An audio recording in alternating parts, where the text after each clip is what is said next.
Assalamualaikum warahmatullahi wabarakatuh. Apa kabar kalian? Semoga kalian baik-baik saja dan tetap diberikan kesehatan oleh Allah Subhanahu wa Ta'ala. Bantu channel kami dengan cara subscribe dan tekan tombol lonceng kalian. Terima kasih.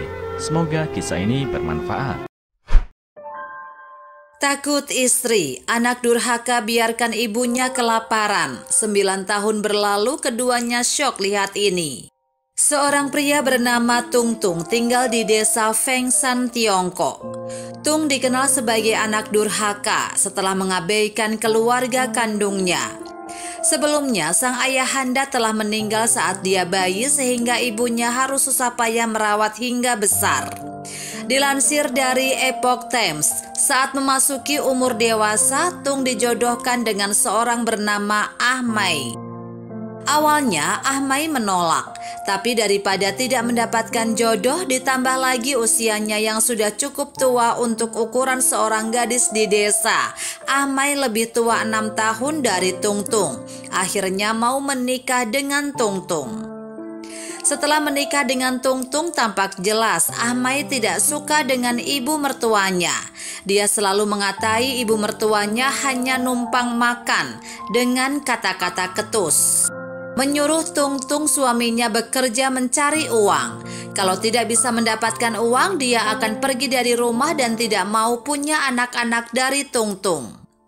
Mendengar kata-kata menantunya dan demi kebahagiaan anak serta keturunannya, ibu Tung Tung pun memutuskan pergi dari rumah itu agar anak dan menantunya itu bisa hidup tenang. Tung Tung adalah anak yang lemah sejak kecil. Dia pun takut dengan istrinya yang galak. Dia hanya bisa melihat kepergian ibunya tanpa berkata apapun. Ibunya berjalan sepanjang malam itu tak tentu arahnya. Paginya baru sampai di kota kabupaten. Nyonya Liu, ibunya Tung Tung tidak punya kenalan atau kerabat di daerah yang asing ini. Dia juga tidak tahu mau kemana lagi. Sambil berjalan dia tiba di kolong jembatan dan menjadikan tempat itu sebagai tempat tinggal. Saat lapar, dia terpaksa memungut sisa makanan yang dibuang orang atau mengambil pakaian bekas yang dibuang orang ketika pakaiannya sudah robek.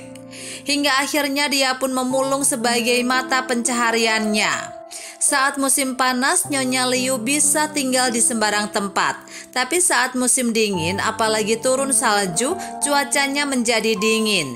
Nyonya Liu terpaksa berlindung di bawah kolong jembatan dengan badan menggigil kedinginan. Beberapa kali dia hampir mati membeku saking dinginnya. Beruntung kebetulan ada orang yang lewat dan menghubungi panggilan darurat 120. Setelah diselamatkan petugas dari Departemen Bantuan Darurat tersebut, kemudian dibawa ke dinas sosial setempat dan menempatkannya di jawatan tersebut. Ketika ditanya alamat rumahnya dan bermaksud mengantarnya pulang, malamnya Nyonya Liu diam-diam meninggalkan pos itu, kembali ke kolong jembatan tempatnya berlindung. Bagaimanapun juga dia tidak mau pulang ke rumahnya lagi. Setelah fajar, Nyonya Liu merasa tidak bisa lagi menetap di kota kabupaten ini. Kemudian dia memutuskan pindah ke kota yang lebih jauh. Selama hidupnya, Nyonya Liu selalu tinggal di desa, tidak pernah bepergian jauh. Tapi dia merasa sudah menunaikan tanggung jawabnya setelah anaknya menikah. Dan tidak ada yang perlu dikhawatirkan lagi sejak itu. Nyonya Liu pun memanfaatkan kesempatan ini untuk melihat-lihat dunia luar. Di mana langkah kakinya berjalan, disitulah dia berpijak, sampai tak sanggup berjalan lagi dan menunggu Tuhan memanggilnya. Suatu hari, Nyonya Liu akhirnya tiba di ibu kota provinsi. Dia tampak bingung melihat banyaknya kendaraan yang lalu lalang. Dia tidak tahu harus kemana, hanya mengikuti kemana langkah kakinya dan berhenti di sebuah jembatan istirahat. Di jalan, dia melihat seorang kakek yang mendorong sebuah sepeda sambil menjajakan ubi bakar. Dia heran ubi jalar di desanya biasanya untuk pakan ternak, tapi tak disangka di kota bisa dijual. Nyonya Liu menghampiri kakek penjual ubi itu dan bertanya, "Pak, ubi jalar ini bisa dijual ya?" Pak tua itu memandang sejenak Nyonya Liu. Melihat pakaiannya yang compang-camping, dia pun bisa menduga Nyonya Liu seorang wanita gelandangan. Kalau bukan karena miskin, pasti diusir anak menantunya. Ya, kalau kamu tidak mau mati kelaparan, lebih baik jualan sepertiku.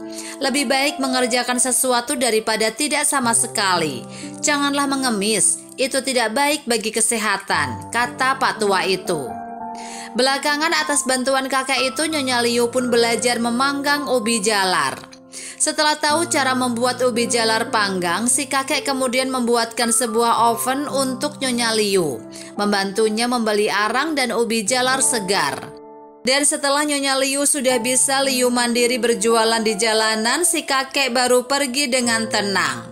Waktu berlalu dengan cepat, dalam sekejap mata 9 tahun pun berlalu.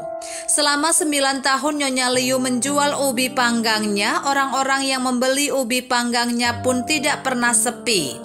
9 tahun yang lalu Nyonya Liu meninggalkan desanya. Tahun kedua, anak dan menantunya melahirkan seorang anak yang kini berusia 8 tahun. Suatu hari ketika anaknya pulang sekolah, dia bercerita pada ayah dan ibunya kalau nenek sudah makmur di kota. Orang-orang desa mengatakan nenek sekarang mempunyai simpanan banyak uang di kota. Tung Tung dan Ahmai istrinya terkejut mendengarnya dan bertanya kepada anaknya dari mana kabar itu. Anaknya pun bercerita kalau dia mendengar semua itu dari kepala desa yang baru kembali dari pertemuannya di ibu kota provinsi. Untuk lebih meyakinkan, Tung Tung pun bertanya kepada kepala desa. Dan ternyata memang benar seperti yang dikatakan, bahwa ubi panggang Nyonya Liu juga diliput media ibu kota. Selama 9 tahun Nyonya meninggalkan desanya dan berhasil menabung dari hasil jualan ubi panggangnya. Tak disangka ibumu begitu hebat. Ayo kita jemput ibu, jangan sampai mengecewakan ibu, kata Ahmai pada Tung Tung suaminya. Tung Tung yang terharu dan gembira bercampur aduk itu tentu saja senang menjemput pulang ibunya. Suami istri itu kemudian pulang ke rumah dan setelah berkemas mereka segera naik kereta menuju ke ibu kota. Sesampainya di ibu kota kebetulan turun salju lebat. Namun Nyonya Liu masih menjajakan dagangannya. Seiring dengan berlalunya waktu, Nyonya Liu juga semakin tua, tapi semangatnya menjual ubi panggang tidak berkurang. Menjelang malam, ubi panggang Nyonya Liu pun habis terjual. Dari balik dinding kaca, orang-orang masih bisa melihat Nyonya Liu di gerobak dagangannya. Tapi tiba-tiba mereka melihat Nyonya Liu tersungkur di bawah gerobaknya, sepertinya tertidur.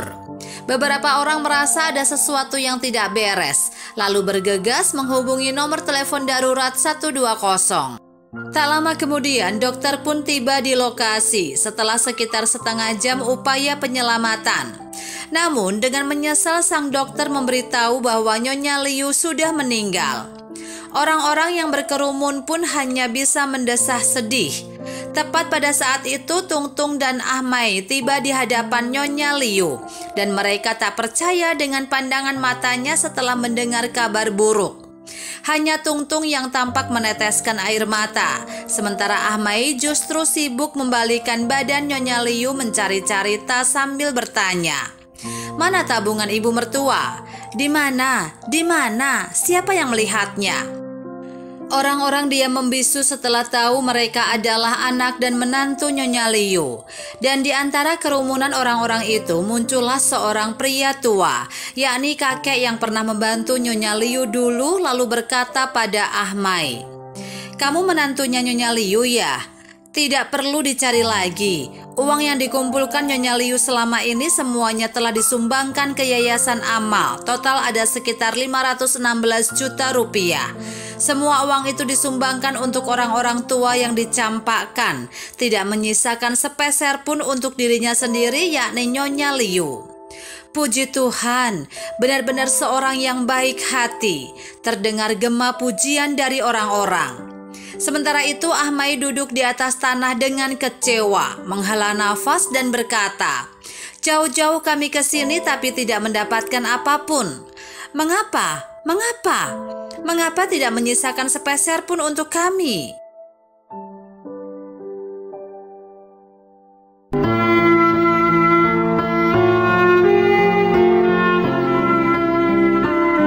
Assalamualaikum warahmatullahi wabarakatuh. Apa kabar kalian? Semoga kalian baik-baik saja dan tetap diberikan kesehatan oleh Allah Subhanahu wa taala. Bantu channel kami dengan cara subscribe dan tekan tombol lonceng kalian. Terima kasih. Semoga kisah ini bermanfaat.